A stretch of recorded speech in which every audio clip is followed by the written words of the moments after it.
Ladies and gentlemen, welcome on into Fantasy Daily. It is Thursday, October 14th, 2021. Hello to my YouTube viewers and my podcast listeners for today. This is my favorite show to do. If you guys don't know, I'm on TikTok a lot, so if you guys have a TikTok, go ahead and check me out there at Fantasy Daily Football. I'm obviously on the podcast if you're listening there. YouTube, which I think is the best place to watch the show, the best place to get all the info. So if you're on YouTube, you're my favorite viewer. Podcast listeners, you're my favorite listeners. All right, so we have demographics here. I got viewers, I got listeners. YouTube, favorite viewers. Podcasters, Spotifyers, all you guys. You guys are my favorite listeners. Okay, so everybody gets their own favorite, but I love doing this show. I'm super excited to be here. Super excited to, kind of go through this. I've been off a little bit this week, trying to get things going with my daughter, trying to make things happy at home and get everything going. So trying to, be a jack of all trades and get everything going. But I got the Thursday show ready for you. I got the Thursday night preview. I got some under the radar players, and I got my starts of the week for you guys. So some quick news to get into. There's not much, most of it I try to cover on my Friday shows and my Saturday shows because things come in so fast, so, differently. It's hard to react about like injuries, like Justin Jefferson for today, he sat out. So when I do certain shows and I have people like, okay, Justin Jefferson sat out, but he's supposed to play Sunday, I'm not really going to add that in because I do expect him to play. So I might, briefly mention it on the Saturday show. But as far as news go, I don't really like to, dilute the entire news segment by saying all these players who I expect to play. So I kind of just want to go into the important ones. CMC being the first one. He's 50-50 to play. A lot of people do expect him to play, but I would just say, I'm somebody who has Christian McCaffrey. I traded for him. I immediately got Chuba Hubbard, and I hung on to him. So if you're somebody who has McCaffrey, I think that you need to have Hubbard and just don't worry about what's happening that week, just to play whoever's the starter. That's what I would do there. Antonio Gibson returned to practice today. I think that's very good news for anybody who has Antonio Gibson. I think especially from seeing last week where we were a little bit worried, he got the full, load. McKissick took a back seat. So I think that's great news for Gibson. He was limited in practice this week, but I don't think I would worry about too much with him. I think he's ready to go. We're going to fire him up come Sunday. So the Giants wide receivers, I know it's a mess. Joe Judge, the head coach of the Giants, says that he's optimistic that Sterling Shepard and Darius Slayton will play this week. So even if they do, I do think that Darius Slayton takes a backseat to Kadarius Toney. I'm high on Kadarius Toney, probably a little bit higher than others, but I do think that Kadarius Toney is, solidifying himself into that wide receiver 2 role. And if you've been keeping up with the show, I said it week 3, I really think you need to keep your eye on Kadarius Toney. Week 3 when Sterling Shepard went down and Kadarius Toney had like no targets, but he was all over the field. So I think that, I'm staking my flag and saying that I believe that Kadarius Toney is going to be the wide receiver 2 on that team. So I would keep running with that. Not much other news that I really want to get into here. I mean, the Las Vegas news, a couple people have asked me about it and how I feel about it. I think something stinks. Something's, seems like an ulterior motive here, to be honest. But at the same time, I really don't want to get into it too much. The only thing I do want to say about Las Vegas is that I do believe this hurts them for the upcoming week. And they're playing Denver this week, so we'll talk about that more on the Saturday show, a little bit tomorrow on the Friday show. But it's hard for me to want to say anything. I don't want to talk about John Gruden. I could get into it, but I don't want to do that on this show. It's supposed to be about fantasy football. I don't want to talk politics on this or the politics of the NFL on this. But at the same time, looking at everything that happened this week, I do believe that the team might be a little bit behind, the curve when it comes to taking on Denver. They have a lot of distractions. Denver doesn't. Bridgewater's back. Las Vegas isn't good against the run. So I do feel like that could be negative for the Raiders. So that's kind of my big takeaways from the news. We'll have more news tomorrow, and Saturday, of course, is when I do my full game breakdowns, and I will be, going into every single game, talking about all the injuries from the week and all that good stuff. So keep an eye out for that show. So it is Thursday, which means it is time for that Thursday night preview, and we got Tampa Bay at Philly. So Tampa Bay rocking their way up to Lincoln Financial Field in Philadelphia to take on Jalen Hurts and them Eagles, who have been looking back and forth back and forth. But I do think that the stock is rising on Philly. I've been in on Jalen Hurts since the beginning of the year. I drafted him in my trophy league, the one that I'm champion. So I think that for this game, this is got a lot of implications as far as Philly goes, not so much Tampa Bay, but there is one point I'd like to make about Tampa Bay. So let's get right into it. Tampa Bay first. First of all, get ready for some Thursday night points headed into Sunday. This is going to be a good point total game. I think there's a lot of fantasy value in this game with a lot of players, so I'd be excited. I'm super stoked for this game. I can't wait to, get ready, chill up, and watch some of the game.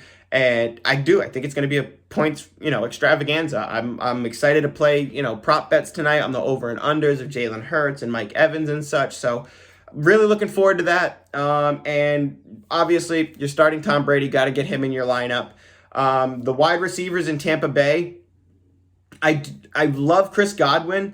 And at the beginning of the year, we were talking. I said Chris Godwin's the number one in that offense. Brady clearly loves him, wants to keep going to him, all that good stuff. But over the last couple of weeks, and you can see it in Mike Evans' consistency right now, is that was basically Mike Evans' biggest problem, is that he was super inconsistent. And you had to wait until the fourth quarter most times last year to get points from him. And while that might still be the case, Evans is clearly showing up as the wide receiver that Brady wants to go to. So especially for this game against Philly, I think Evans is becoming the wide receiver one undoubtedly on that team. You know what I mean? Whereas in the last couple of weeks, we could go, we thought Antonio Brown was going to be huge in week one.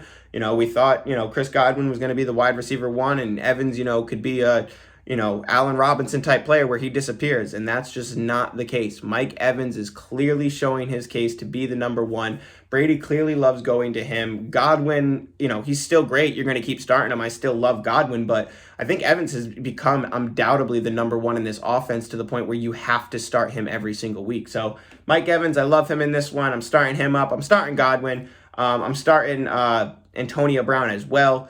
I really don't want to start the tight ends in this game. Gronk is out again as well. I do expect him to be out for a couple more weeks. I don't want to start a tight end. If you're really hurting for tight end and you have to deep reach and you can't get like a Jared Cook off the waiver wire, and you're really looking at Cameron Brate, Mo Alley Cox, kind of that level, I'll start Brate, but I'm lowering my expectations on what could happen. Don't be surprised if he catches 2 passes for 10 yards and gets you 3 points on the game. You know what I mean? So it's murky for the tight end situation when Gronk's not there. Gronk's reliable because Brady wants to throw him the ball. So in Tampa Bay, it depends on where Brady wants to throw the ball. If he wants to throw you the ball, he'll throw you the ball, and you'll get a lot of targets like Evans and Godwin and AB will get. But Brate is just not that guy. So I don't want to start Brate. I don't want to look at the tight ends. There's been a lot of talk about them this week, especially in the game against Philly, but I'm really out. I'd rather play somebody else. But, if you're looking at the Mo Alley Cox, Adam Troutman, I'd rather play Hunter Henry. There's a good example. Hunter Henry. I would much rather play Hunter Henry over Cameron Brate this week for sure. Fournette, he's definitely the lead back in this on this team. So in positive game scripts where I feel like they could use him, I think this is one. So I do think that Tampa Bay and Philly are going to be a little bit back and forth. I feel like it's going to be a good point score game, but I do feel like there's drives where Leonard Fournette will lead and he'll have a good drive and he could even sneak in the end zone. So I do like Leonard Fournette. You can fire him up in your flex spot if you need a running back too and you're hurting on a bye week. I do like that. So and just in case if we haven't covered it, the bye weeks this week, be very careful. Atlanta, New Orleans, the Jets, and San Francisco. So keep an eye on that. I'm sure you've already seen it if you've looked at your lineup, but keep an eye on that. Next week is like bipocalypse. So week 7 and week 13 are really the bad weeks in fantasy, but next week is bad. Buffalo, Dallas, Jacksonville, Minnesota, Pittsburgh, and the Chargers. Those are some heavy offenses in fantasy football. So keep an eye on that. Buffalo, Dallas, Jacksonville, Minnesota, Pittsburgh, and the Chargers next week. This week is Atlanta, New Orleans, Jets, San Francisco. So, rolling back to Thursday Night Football, let's talk about Philadelphia. I am super stoked for Jalen Hurts to get to play Tampa Bay's defense. Now, Tampa Bay's defense should be a little bit better. They're getting pieces back onto their defense, but at the same time, I think Jalen Hurts is finally starting to, get a little bit of confidence in his game and starting to, settle in. He's gotten dominated the last 2 games in the first half, and I do expect him to play better in the first half on this game. Tampa coming off of a short week. They're traveling to Philly. Philly's coming off the short week as well. But I do believe that they're riding off the win. It's going to be a good week for Philly, and I'm hoping that they can actually stick it to Tampa Bay in this game. Jalen Hurts, I'm firing him up as a quarterback one. I think he could show up and show out in this game, though. Devontae Smith, firing him up. Goddard is out, so I do want to start Zach Ertz. I'm willing to start him in that one. Quez Watkins and Jalen Reagor, I just have a feeling in this game that one of them is going to have a good game. One of these guys is going to have a good game in this one, and I want to bet money. If I were to bet money, I would put my money on Quez Watkins, but I wouldn't be surprised if Jalen Reagor all of a sudden shows up in this game. So you could take a flyer on Jalen Reagor if you want to. I would do that in like prop bets or FanDuel. I wouldn't do that in your fantasy league. I know Jalen Reagor's on a lot of waiver wires, but I still wouldn't even grab him just to stash him. If you're really hurting and you got a lot of week 7 players, which I wouldn't imagine you do, but if you just happen to be the guy who's got like Calvin Ridley, Deebo Samuel, and Corey Davis, if you just happen to be that guy and you really need to find something and there's nothing out there, I think Jalen Reagor's worth, even if he disappoints you in this game, his disappointing game could be like 6 points. So, he could score a touchdown in this game. I think Jalen Reagor could possibly score like 20 points in this game. So I think it's going to go to one of them between Quez Watkins or Jalen Reagor. So I'm just putting my money on Quez, but I wouldn't be surprised if it's Jalen Reagor. Moving on to the running backs. This is a big point that I wanted to talk about on here because I've gotten a lot of Miles Sanders questions, and I get it. I definitely get the Miles Sanders, concern and being worried and not wondering, when you can roll him out, when you can't. Is it game dependent? Is it, do I have to wait for Gainwell to, not be active like the Carlos Hyde, James Robinson situation? So that's basically the biggest argument with Miles Sanders is what am I going to do with him, week to week? So sip time. So me personally, I think this is a game where I want to play Sanders, and I'm really hoping that Gainwell takes the back seat in this game because as much as I do think that Tampa Bay is going to make Philly have to throw the ball a lot, I think that Sanders should be utilized. Like I said, I think that Sanders is one of the better players on this team. I've been saying it for a long time that I don't think they're utilizing correctly. I think Miles Sanders on a different team would be an absolute beast. So I'm hoping that Miles Sanders finally gets in here. They finally move Kenneth Gainwell out of the playbook. They make some plays for Sanders. So we'll see. I'm optimistic, but I'm not willing to bet on it. If you have Miles Sanders, you got a bye week. You don't know what to put in your flex. You need a running back too, something like that. I'm willing to put Sanders in there this week. But I am going to say, if Gainwell outplays him in this game, I'm done. I'm sticking a knife in this backfield, and it's until injuries notice for me. I don't want any part in an offense that is just moving around their running backs like this. They can't get the running game going the way they want to. They're playing in negative game scripts majority of the time. So as much as it really, really helps Jalen Hurts, it really hurts the running back. So this is a game I need Sanders to do good in. If Sanders doesn't do good in this game, I'm relegating him, and I'm not even relegating him to the Clyde Edwards-Helaire layer where I have Clyde Edwards-Helaire where I'm like, I'll keep him. He could put up 10 points for me, 15 points, and I'm not going to get much to trade him. I'm relegating Miles Sanders to the, Elijah Mitchell spot where you might not see it this year. You can hold on to him just to see what happens, but you might not see it at all. And, and while we're here, Elijah Mitchell, a lot of people are saying go trade for Elijah Mitchell. I don't think you do. Jeff Wilson comes back week 7. That's a week from now. Elijah Mitchell, Trey Sermon, they've all been super disappointing. So I've been saying it for a while now, be out on San Francisco running backs. I've seen a lot of videos and a lot of, fantasy outlets saying, go trade for Elijah Mitchell. Don't tell people that. I said in week 2, you got to go pick up Elijah Mitchell, not Trey Sermon, because he took the carries over for Raheem Mostert. The next week, I was like, oh, we were wrong. Elijah Mitchell didn't do it, and San Francisco is still shuffling around their running back. So for me, I like to take the game for face value. When I see that much, inconsistency at running back, that's not going on my fantasy team.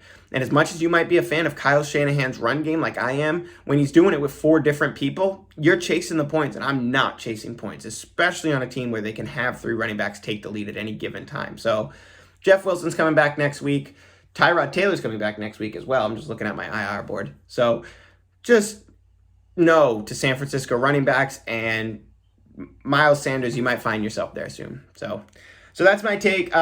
Tampa, Philly, if I had to pick a winner, I'm going to take Tampa, but I wouldn't be surprised if Philly takes this one. And I'm kind of rooting for Philly, which is weird because I'm a New England fan, but at the same time, I like Jalen Hurts a lot. So hoping that Philly wins this game.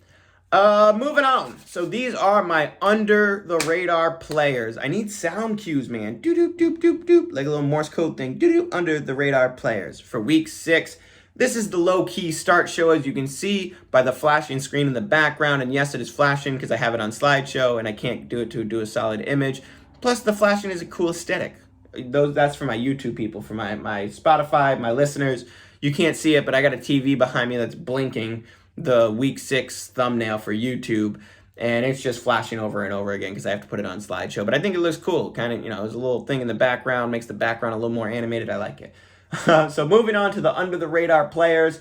Now, these players, they're not players that I'm saying, oh, you got to get into your lineup. These are players that I've had a lot of questions on, or I've had a lot of people talk to me about it, or I just think that we're not talking about them enough. So these are my under-the-radar players for week 6. So these are players that I think that you might be able to start, or I think that you should start, or there's somebody I think that you should trade for that we're not talking enough about.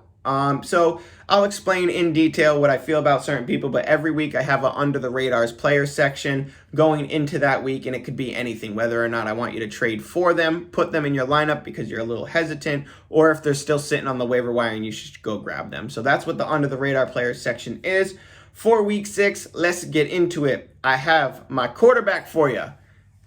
Ladies and gentlemen, this man was drafted high. He had all the expectations in the world. He got hurt, and then we forgot about him. And before he got hurt, he was having a great season. He was playing well. He was doing good. He was winning our hearts. And then all of a sudden he gets hurt in a brutal ACL tear injury.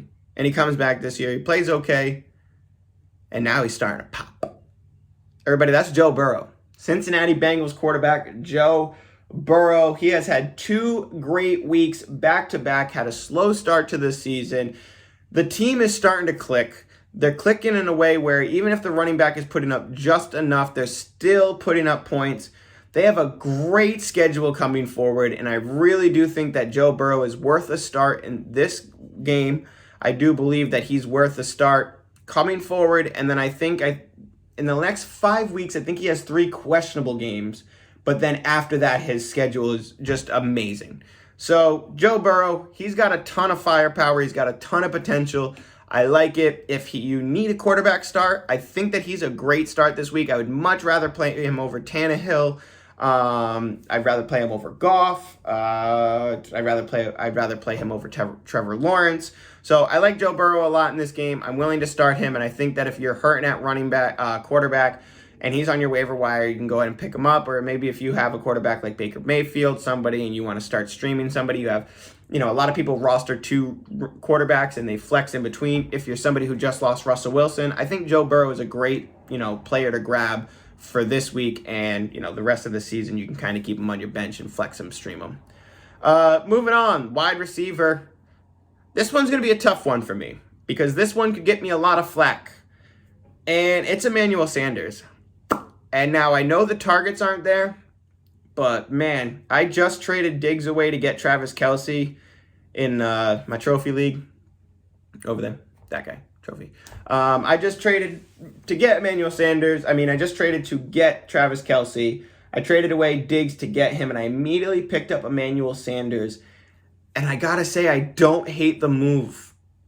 I thought I was gonna really hate losing Diggs, but I don't. The touchdowns just aren't coming to Diggs. And while I expect them to come to Diggs, I really feel like Josh Allen's just doing whatever he wants this year. And he's just passing around the ball to the first read that he likes. And it goes Dawson Knox, Dawson Knox, Emmanuel Sanders. They seem to be big target guys when they need it. And while Stephon Diggs still gets a heavy amount of targets, it seems like the red zone targets aren't coming his way. And it's not looking good. So for me, Emmanuel Sanders, I think he's becoming a great piece right alongside Dawson Knox. I think that if he's on your waiver wires, you absolutely have to roster him.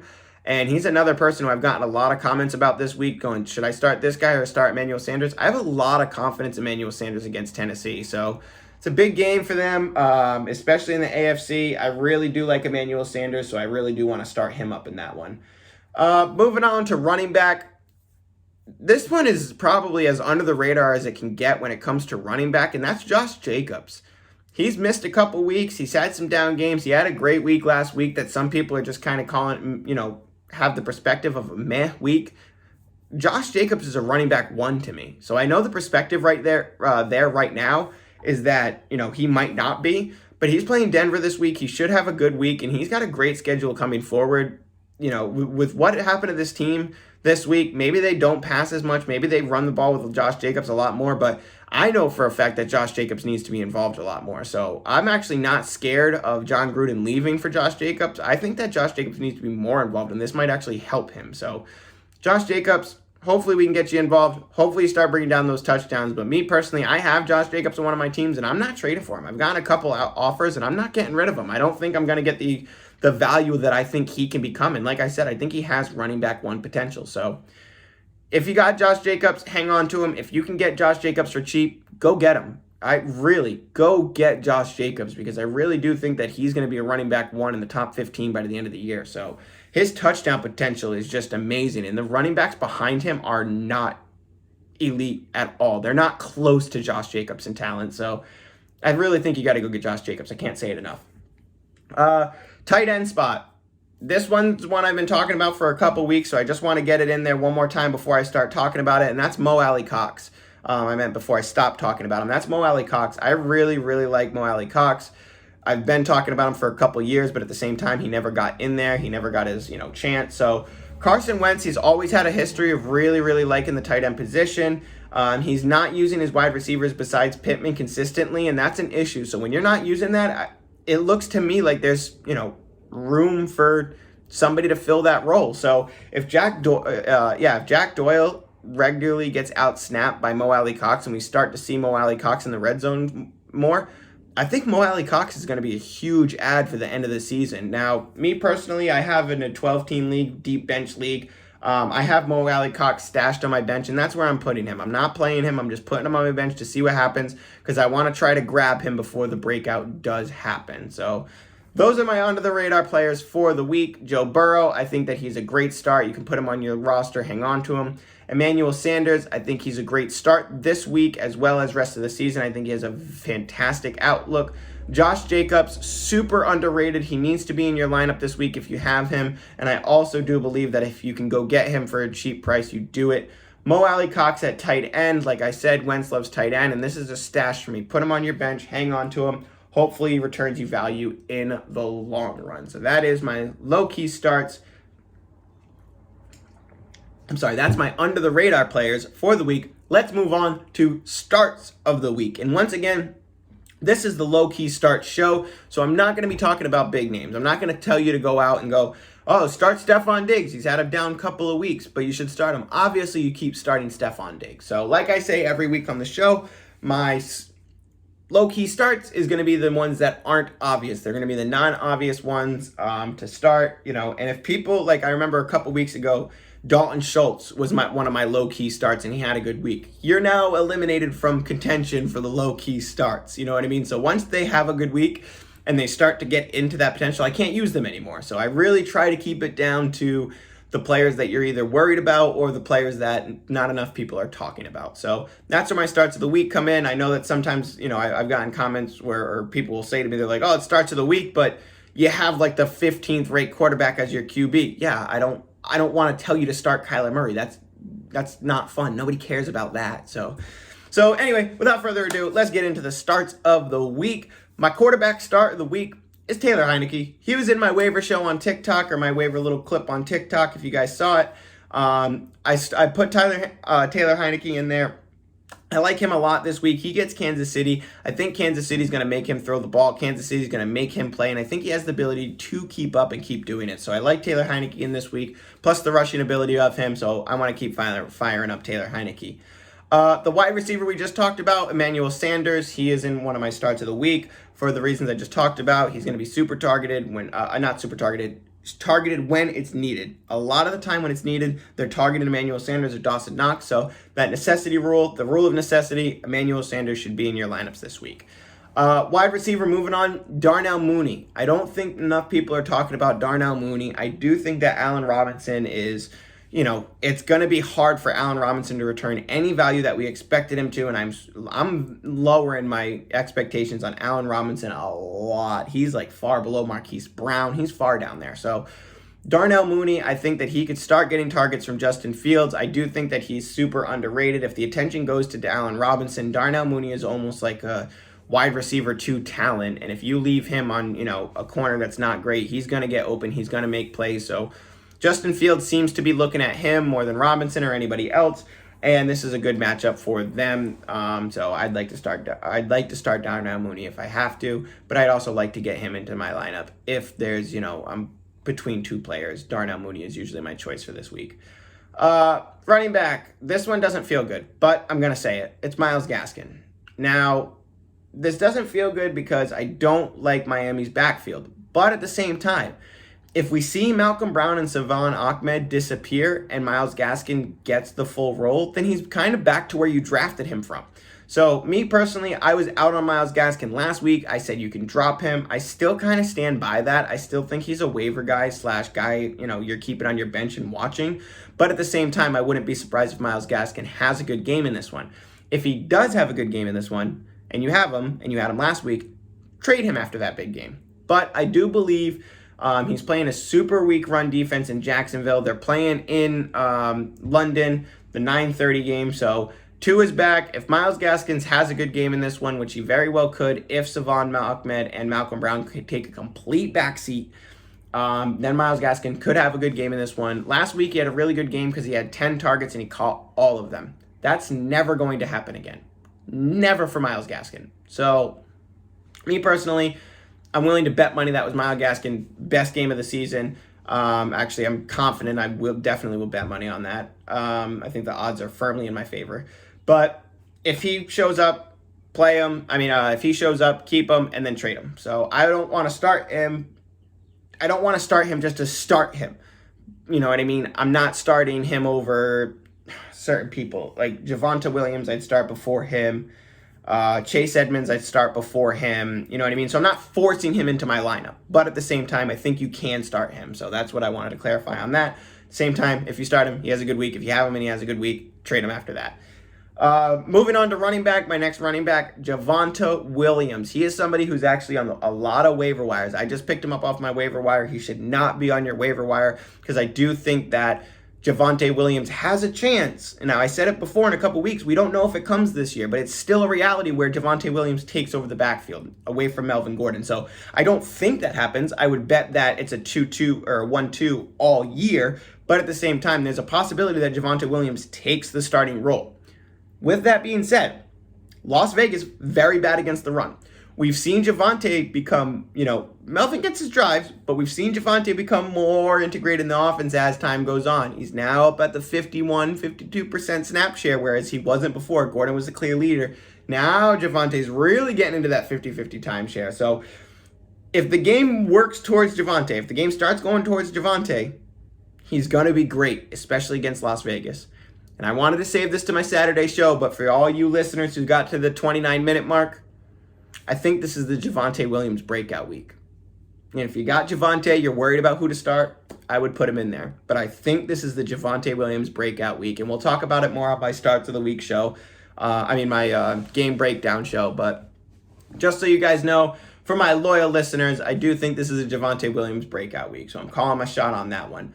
Moving on, we got 1 minute left, so let me bang out these last two. My tight end start of the week is Jared Cook, and that's because Baltimore is ranked last against tight ends, but I also do believe that Baltimore is going to put up a beating on the Chargers and make them score. The Chargers are almost last against running backs and quarterbacks. You get any connection there? It's the same player on Baltimore. It's the same player. Lamar's going to kill. Lamar's my quarterback one this week. So I like Jared Cook. I think that, I know that Baltimore is basically last against tight end, so I'll start them. Defense, I'm going to pick on Justin Fields here, and I'm going to pick Green Bay. That's because there's not many other waiver wire defenses that were left over after waivers, so I had to pick something from the dumps. I'm going to pick on Justin Fields here and go with the Green Bay defense. So that is my show for everybody today. My Spotify listeners, my YouTube watchers, you are my favorite audience. Thank you so much. If you guys can, head over to TikTok at Fantasy Daily Football and check me out. You all have a good one. I will be back tomorrow morning with the game breakdown, or Week 5 show with some game breakdowns. Take it easy, everybody. Love you. Bye.